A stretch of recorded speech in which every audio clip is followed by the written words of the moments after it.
everybody, Mary here, and today's video is about what do you do when your RV is in the shop.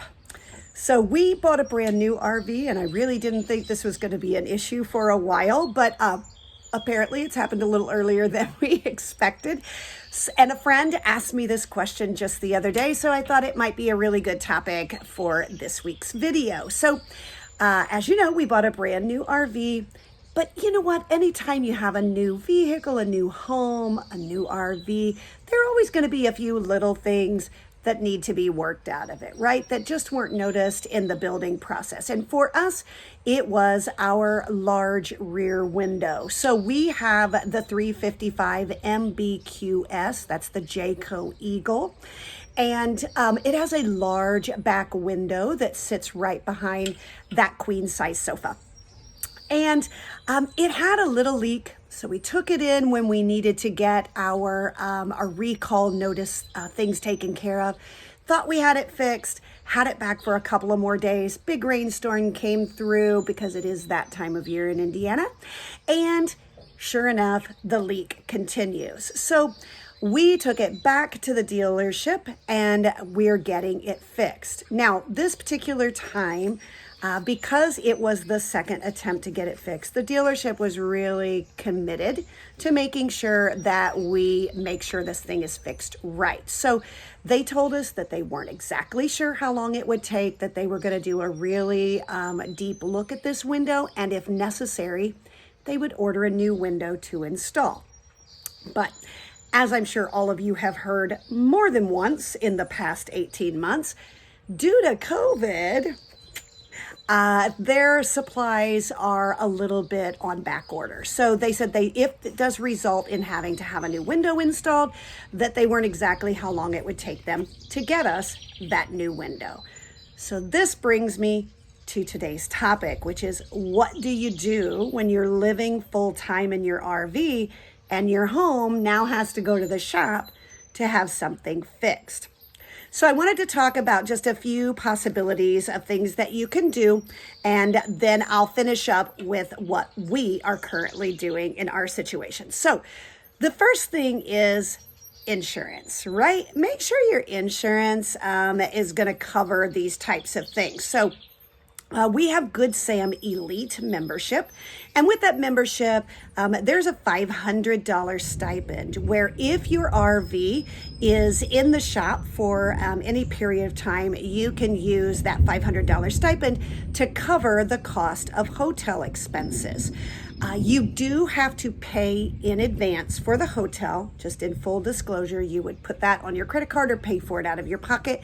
And then you submit that request for reimbursement to Good Sam. So that's one option. And I'll tell you, it's a well worth the option, right? Because you never know where you might be when you're needing that kind of service. In fact, our Good Sam membership also covers where if we were to have some sort of an accident or a breakdown on the highway, it will not only take care of getting our vehicle, our RV and our tow vehicle to a dealership to get it fixed or to a mechanic, but it also will transport us as well. So that's another kind of separate thing, but to us, it's worth that, just that extra protection and sort of security in knowing that no matter what the situation, everything will be okay.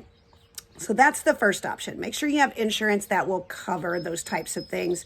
Should you find yourself in a situation where you're somewhere where you don't know anyone, you're unfamiliar with the area, you can just get a hotel and stay there.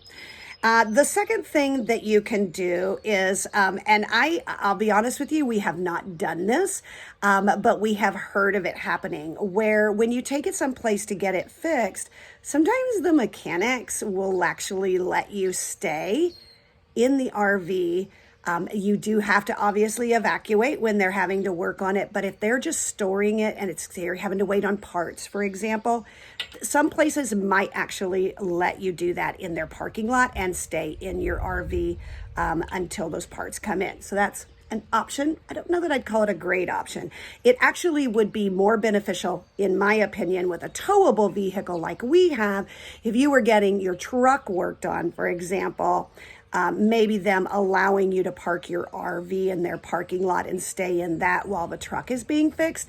That might be a little bit more acceptable to me than the other one where you're getting the RV fixed, but it's nice to know that sometimes that is an option for you. So the next option, and the one that we're actually currently using in our situation, is utilizing the kindness of family and friends.